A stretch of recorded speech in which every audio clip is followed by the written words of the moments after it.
Hello, Merry Christmas, or any other December holiday you may celebrate.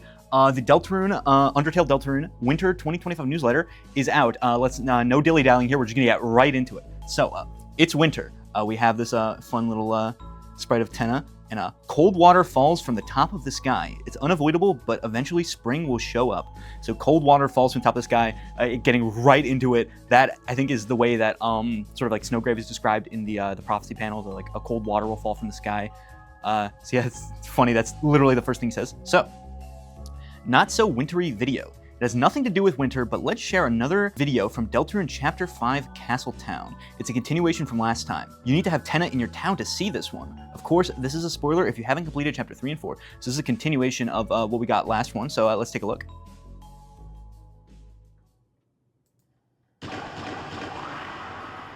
Guys, costumes now! It's Tenna! Hey, this ain't fit. Who cares, rubber brain? Just put it on. Something feels off. Just roll with it, there's no time. Oh, Tenna, whatever do you need, my pal? Oh, hey, Tenna. You wearing the wrong costume, too? That's not Tenna, you idiot!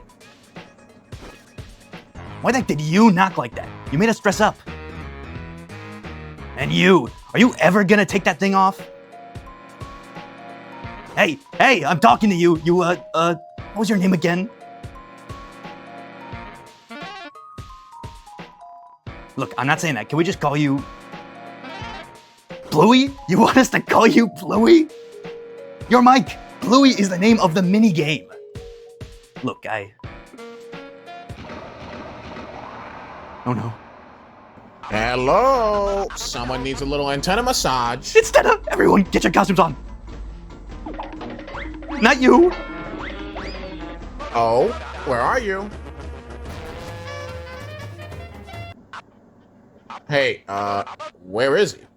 Where's Bluey? I want to see my little Bluey. Bluey's the name of the mini game. His name's not Bluey, it's Mike. Hey, don't get lippy with me, Dice Boy. I know Mike better than you, and sometimes he is a cute little Bluey. Now bring him out here or I'm tightening your contract. Got it, boss. Oh boy, Mike. Now there's one little guy who never lets me down. Hey, Tenna. Oh, Mike. You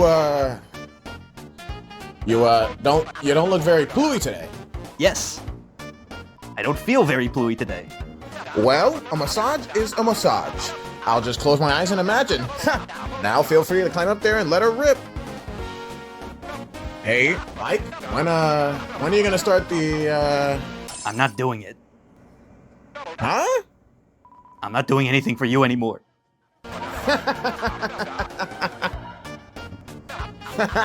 You always were a jokester, Mike. Not when you treat the people you work for like expendable trash. Trash? Mike, you know I don't always do that. I'm always, adding lots of little bonuses to their contracts. Paid fruit-flavored vacation, leftover glooby slime, I know what this is about. You told me you had a bad feeling about that contract, that he wasn't supposed to sign it, that he couldn't. And if he did, something terrible would happen. And even though I knew that, I still made him do it anyway. But how could it be my fault? I needed to be big. I needed it just as much as anyone else. How was it my fault? He ran out on me. I could have helped him. I would have. We could have been big together. You cared about him too, Mike. That's why, since then, it feels like you're not really here. Everything is fake. When the curtain falls, everything just feels like playing pretend. You know what I mean, Mike? Can I see the part of the employee contract that stipulates fruit-flavored vacations? Oh, yeah, right here. I'm adding it. And the slime. Can't forget the slime.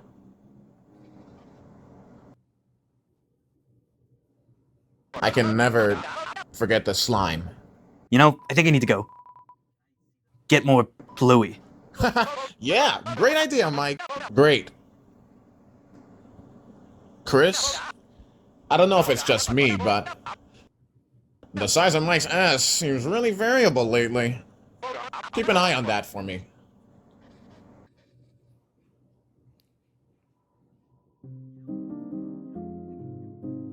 Now, that was pretty crazy. I could get into how, again, we get more elaboration on whatever Spampton and Tenna's deal was, and whatever happened to Spampton happened because of it, and Tenna's regret about that, and its relation to Mike and saying, oh, Mike hasn't been the same since or whatever.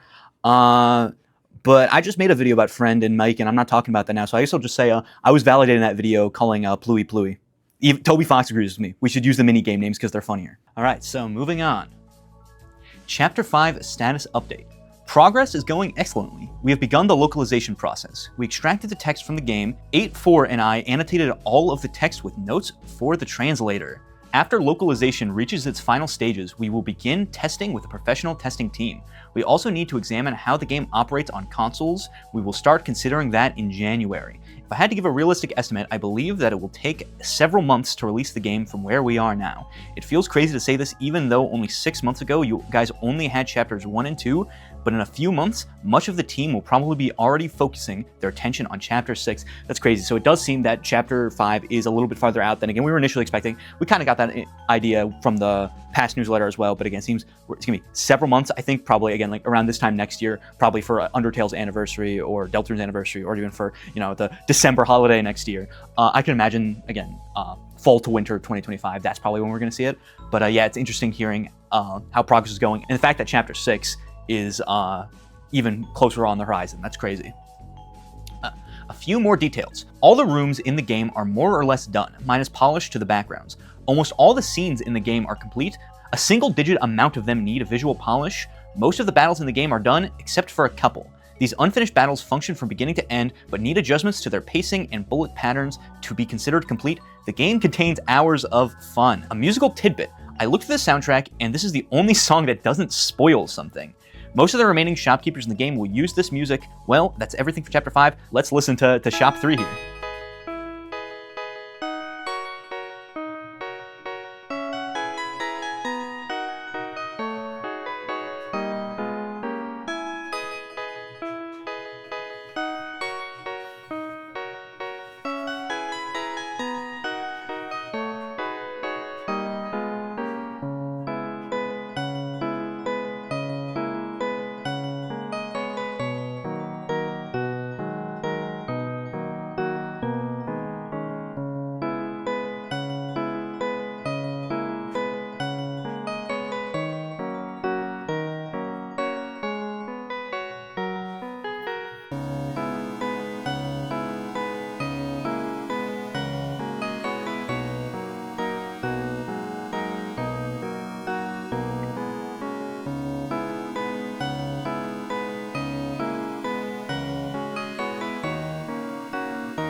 So yeah, some very pretty stuff. Only thing I can glean, it does sound like it has some sort of it sounds like it has some of the Castle Town motifs. I think in like the da dun da dun dun.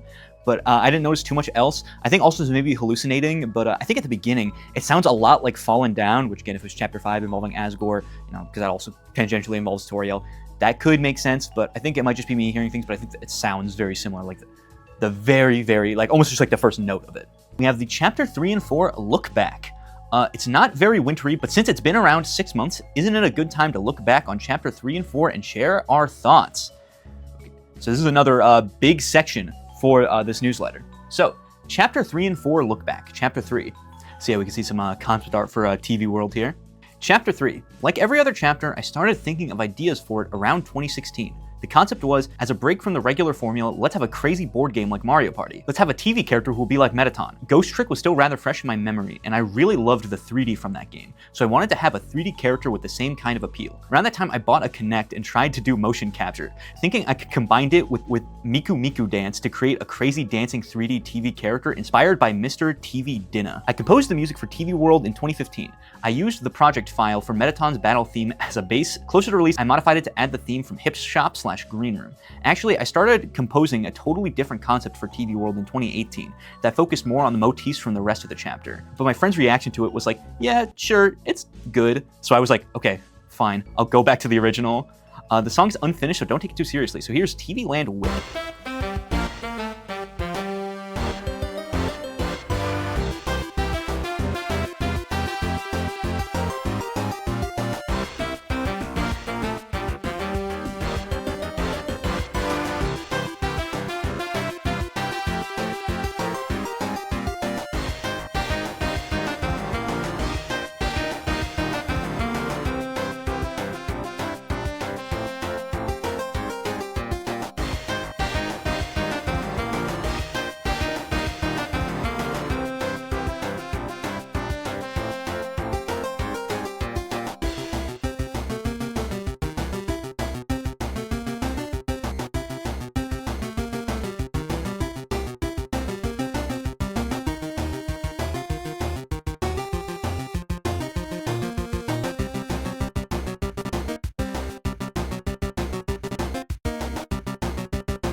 So yeah, interesting. It is weird to hear like a sort of TV World version of the theme, but like actually using a lot more of the motifs other than Hip Shop and Green Room.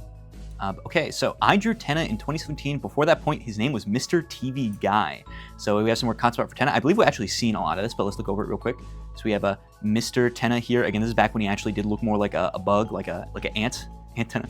Initial sketches. This sad face is really funny. Again, actually seeing like the mouth on like in the game. Slurps up nectar with his nose, can change size, and when people are mad at him, he shrinks down to the size of a bug. Very sad. When happy, he can turn the end of his nose into a flower. Again, we've seen that before. Here again is more concept art that we got from Toby recently on Twitter of Tenna, and you know, his side profile. And this is just him explaining, again, like how like Tenna was meant to be animated in 3D and all that. And again, more sketches of the guy. And now I believe all of this is new. Let's look over here. So we have a Idol hunches over a bit as he moves his arms back and forth slightly. Again, kind of like that, again, I forget, it's a character from like a Third Strike. It's a very similar animation. Street Fighter Third Strike, rather. Hurt animation and Hurt 2. We all know when this happens. Shakes his head back and forth in a 3-frame animation when it, and this is just explaining his like freak out animation that he does. And then his smash cut, like chop that he does in his boss fight. Very cool. Again, just seeing how pretty much all of this does get translated pretty directly into the game.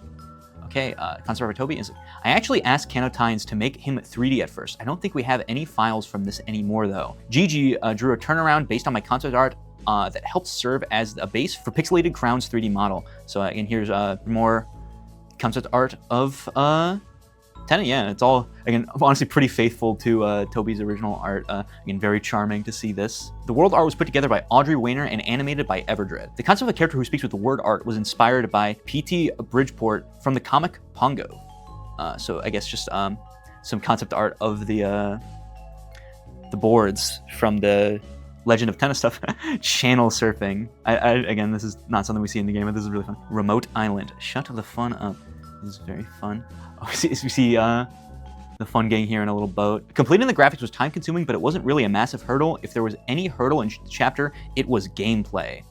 Again, here we see some little like thumbnails for all the different parts of TV World. I went through multiple iterations of different ideas for Tenna's boards. Originally, I wanted to be like Mario Party or Black Base from Gunstar Heroes. Then I realized creating that would be not only inefficient, but also result in a lack of exploration during the chapter. So then we switched to having a Super Mario Bros. 3 style overworld that contained many mini Zelda style maps. Then I just decided it would be best if everything was just one big map combined together. Then we also had to create minigames. I seriously underestimated how much effort and direction they would require. I think the end result is pretty fun, but I don't think I would have bit off so much if I knew how challenging and time consuming they would be.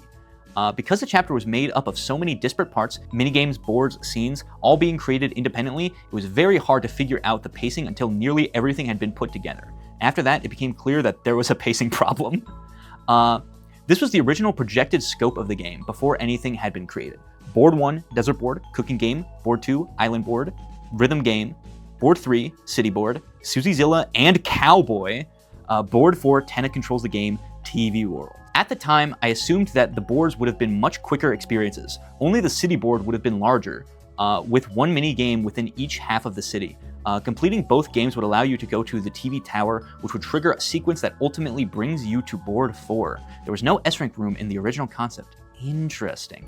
After programming most of the game, this is what we had come up with. Board 1, Zelda but censored style, Cooking Game, Green Room 1, S-rank room. Board 2, Zelda style game, Rhythm Game, Green Room 2, S-rank room 2. Board 3, Zelda style, refactored so that it was intentionally short, trick Tenna into letting you have a break from board 3, Green Room 3, S-rank room 3, backstage area, board 3 part 2, Suzyzilla, board 4, TV World. We actually created the third board, but we tried making it short because the game was dragging on with no typical Deltarune gameplay. Ooh, this is really interesting. Again, see this, I guess like a recreation of the, again, like the intro part where you put in your names and stuff. Oh yeah, and this is, I guess, is more of that like a pirate board that we saw from before. Oh, and this is the city, obviously, that we, through the, like looking through the game's files and stuff, we get to see a little bit of. It's weird seeing, again, this be more fully fledged and everything. Because of that, we also added an overworld area in between each half of board 3, the backstage area. It was made of wood and heavily featured sneaking mechanic. Also originally where you fought rules card. Okay, interesting. After defeating him, you would get a controller that allows you to play in the board as El Niña. She could cry up a storm, allowing you to access the key that would allow you to skip the rest of board 3. Huh. I guess here's like an example of it.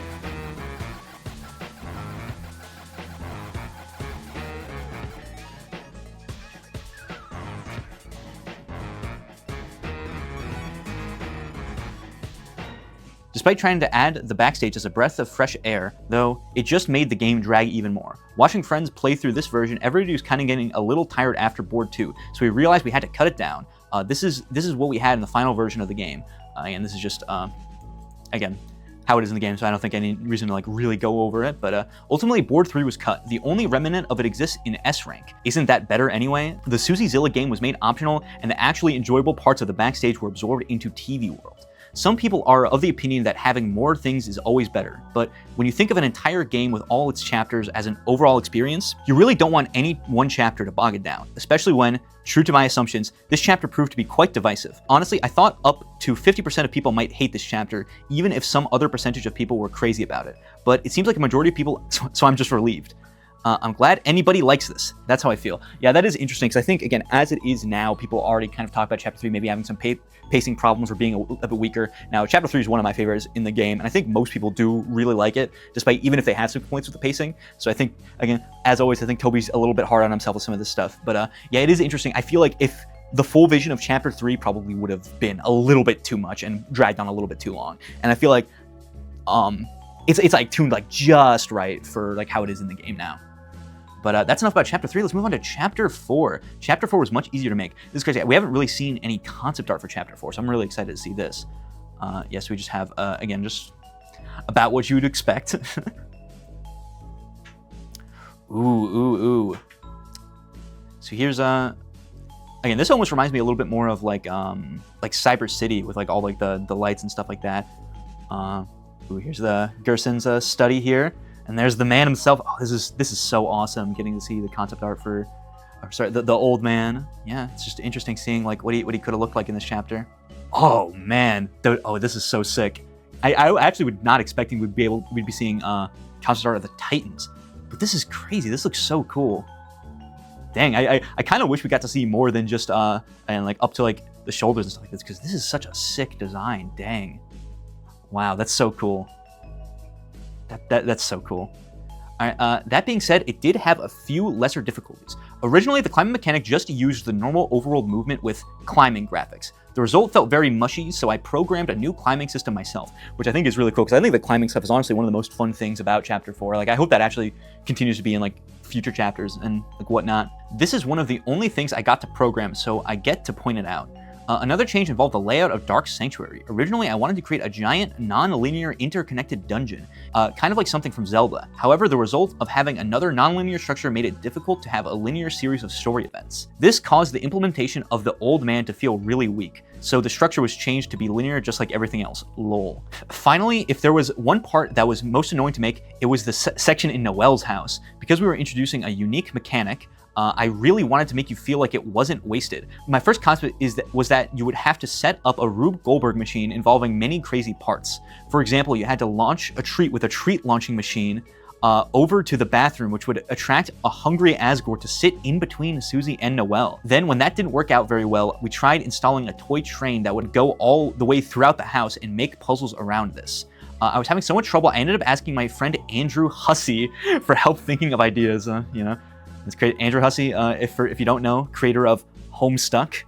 I'm going to toss out a really redacted, stupid, but let's just roll with it for a bit and see where this goes. Imagine instead of treat catching Snoopy on the table, at the center there's a large bust of Macaulay Culkin screaming, like this classic pose.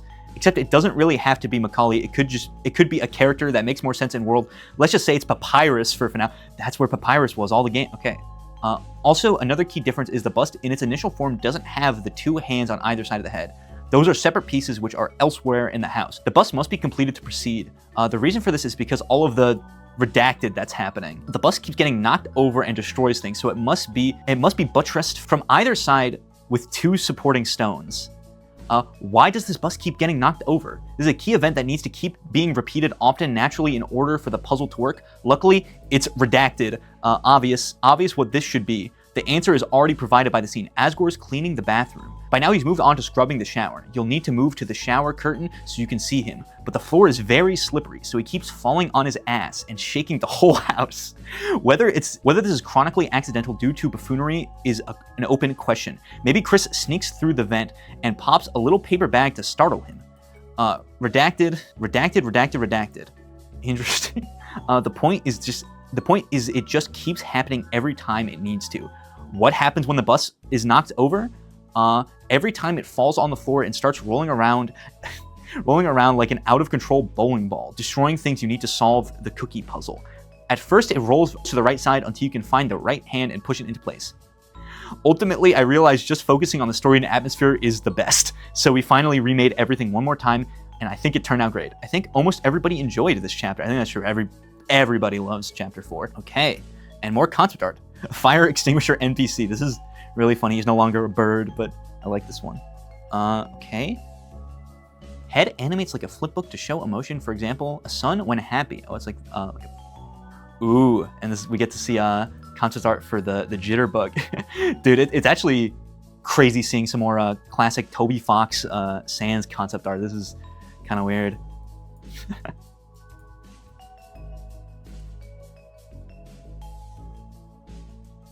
Toriel Falls. This is kind of surreal seeing new Sans concept art from Toby. By the way, Hammer of Justice is another song I started making right at the beginning of 2016. I think the final arrangement is pretty good, but since I didn't create it for 7 years, the original piano sketch is the main version that I remember. Interesting.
Okay, so that is actually pretty similar to the final version of it, but I think a very interesting thing about this piano sketch is that I think it's completely missing the freedom motif. That's actually super interesting. See, he says he didn't create it for 7 years after that, so I wonder, because I think that's pretty much the only main difference is that we're missing the freedom motif at the end there. So, again, I've always kind of thought about like whether or not the freedom motif was intentional before chapters 3 and 4 came out, since it kind of seemed like Spamton having the world revolving in his theme might have just been because we know that Jevil and Spamton had some sort of connection in some way because of the whole, you know, the cheating thing, or like at playing games or whatever. So I always wondered if people thinking that, oh, that's supposed to be a through line between all the secret bosses wasn't like intentional in that way. But again, Hammer of Justice kind of proved that wrong. It's like, okay, the freedom motif is here, so that does seem like the through line between like all the secret bosses. But I wonder if because it was such a widely fandom belief, Toby might have seen that and been like, that's actually a kind of cool idea, and then incorporated it into future stuff. I don't know how likely that is, but I think it is very interesting that back in 2016, it seems like the freedom motif either wasn't made yet or wasn't intended to be inside Hammer of Justice. But again, other than that, it seems that everything else is pretty similar. Main team breakdown. I feel like the credits aren't clear enough, so let's talk about the main team a bit. Around since Chapter 2, Sarah programmed most of the cutscenes in Chapter 3 and 4, handled localization implementation, handled patches and building the game for every platform, and helped with testing and organization. Also had to remake Noelle's house sequence 3 times. Occasionally makes journal comics and has a hydroponic garden growing in recycled trash. Grew an avocado plant in a Spamton popcorn bucket. Quote, every time I worked on a scene with the snack tray in Chapter 4, it made me want a cheesed cracker, rather. Fred programmed the boards on Chapter 3 and most overworld rooms in Chapters 3 and 4. Apparently, his favorite food is tacos, and he almost left that as a text in the game. Made a game called Love. Jean programmed the logic of bosses and enemies and created all the acts. Also created all the attacks for rules / La Nino / El Nina. Worked on a game called Death's Gambit. Taxi assembled the rhythm game as well as some other complex visual sequences, like Chris falling into the prophecy and into the Titan with Susie. Also made some attacks like the Knight's Star attack, box cutting attack, and Shudda's attacks. Made a project called Moment to Midnight. It feels kind of weird having Toby say words like the Knight and Titan. It's kind of crazy. Okay, Tem drew basically everything. Also got really obsessed with baking for a while. Toby did something. Who's to say what it was? Okay, new from Chapter 3, Alex programmed many bullet patterns and also programmed Susie Zilla. Made all of the Titan attacks and the Knight's rotating slash and final attacks. Pure Question programmed many bullet patterns including Jackenstein's attacks and a majority of the regular enemies. Along with Alex, created a game called Star of Providence. Okay, new to Chapter 4, NG handled the Titan Tower and a few overworld rooms in Chapter 4, all the Switch 2 exclusive content, and Pluie. Now the main overall programmer of Chapter 5. Quote, I think my favorite part of Chapter 4's development was when I got to dual-wield cats for a while. I wish I could do that IRL all day, every day. Juiced. He did the tiling and assembled visual and background details for Chapter 4 and 5. Sarah JS did various visual effects and difficult programming things, helped out with lighting ripples, prophecies on Chapter 4, now creating cutscenes in Chapter 5. Andy, he created 3 Michaels and the game's Jongler and Batat. Now working on things even he doesn't know what they are. Created the game Knuckle Sandwich. Quote, I had to move my workspace into another room because I was yelling into my microphone too much. Robert, producer that has a soft spot for older Japanese men and history. While generally not involved in the core development process, he works on team organization, task management, and publishing guidance. May actually be a frog. Interesting. Guests. Ondi, helped out as a guest to do the cooking minigame.